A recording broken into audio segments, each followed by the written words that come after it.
एक बड़ा ठंडा बर्फ बिछा द्वीप जो अब सिर्फ बर्फ और खनिजों का घर नहीं रह गया है, बल्कि दुनिया की सबसे शक्तिशाली सेनाओं और देशों की सुरक्षा रणनीतियों का केंद्र बिंदु बन गया है। ग्रीनलैंड का नाम शायद आपने सुना होगा, लेकिन इसका असली महत्व क्या है और क्यों अमेरिका, यूरोप और नाटो देश मिलकर इस पर ध्यान दे रहे हैं, इस रिपोर्ट में हम यही समझेंगे।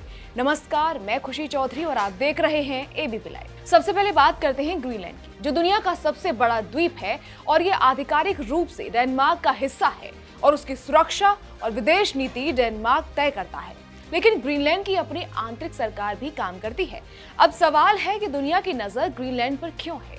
इसके पीछे कई वजह हैं, जिनमें सुरक्षा, भू राजनीति और भविष्य के संसाधन शामिल हैं।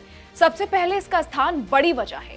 ग्रीनलैंड आर्कटिक सर्कल के अंदर है और ये उत्तरी अमेरिका और यूरोप के बीच समुद्री और हवाई मार्ग का एक महत्वपूर्ण भाग है।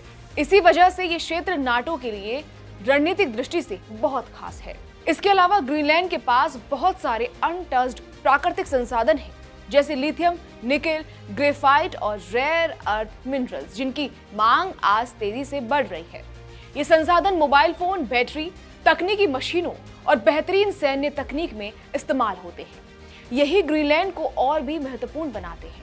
अब बात करते हैं उस बयान की जिसने इस पूरी स्थिति को और उलझा दिया है। अमेरिकी राष्ट्रपति डोनाल्ड ट्रंप का बयान। ट्रंप ने बार बार कहा है कि अमेरिका को ग्रीनलैंड चाहिए और ये भी कहा है कि अगर ग्रीनलैंड अमेरिका के कंट्रोल में नहीं रहा तो रूस या चीन इसका फायदा उठा सकते हैं। ट्रंप ने कहा है कि ग्रीनलैंड अमेरिकी सुरक्षा हितों, मिसाइल रक्षा और गोल्डन डोम नाम की रक्षा प्रणाली के लिए जरूरी है।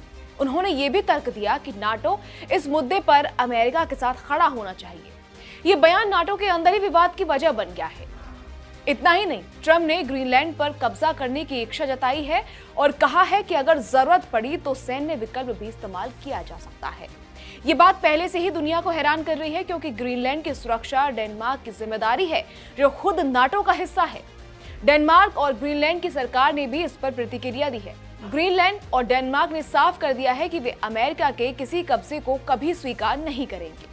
ग्रीनलैंड के प्रधानमंत्री ने कहा, हम डेनमार्क के साथ रहना चाहते हैं, नाटो और यूरोपीय संघ के साथ रहना चाहते हैं, और उन्होंने अमेरिका के प्रस्ताव का खारिज कर दिया है। डेनमार्क के विदेश मंत्री ने कहा है कि अमेरिका का ग्रीनलैंड पर कंट्रोल की कोशिश करना बिल्कुल जरूरी नहीं है और ये न केवल डेनमार्क की संप्रभुता का उल्लंघन है, बल्कि नाटो के नियमों के खिलाफ भी है। अगर किसी नाटो देश द्वारा दूसरे पर हमला किया जाता है तो वो संगठन की नींव को ही कमजोर कर देगा।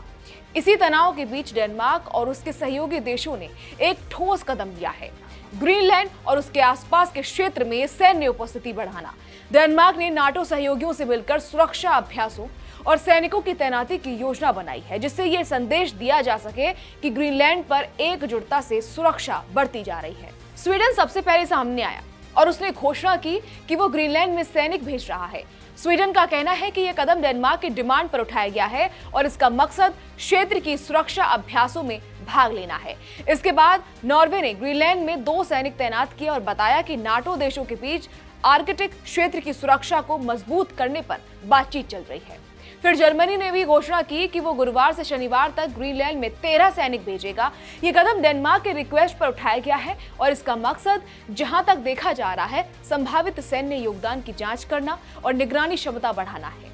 फ्रांस भी इसी कोशिश में भाग ले रहा है ताकि उसके सैनिक अंतर्राष्ट्रीय अभ्यासों का हिस्सा बन सके। नीदरलैंड्स और कनाडा में भी ग्रीनलैंड में सैनिकों को भेजने का निर्णय लिया गया है। हालांकि सभी देशों ने बहुत छोटे स्तर पर सैनिकों को भेजा है। इसका मतलब ये नहीं है कि कोई आक्रामक तैयारी हो रही है, बल्कि यह सब एक सिंबॉलिक मैसेज है कि नाटो सहयोगियों की एकता ग्रीनलैंड सुरक्षा को लेकर मजबूत है।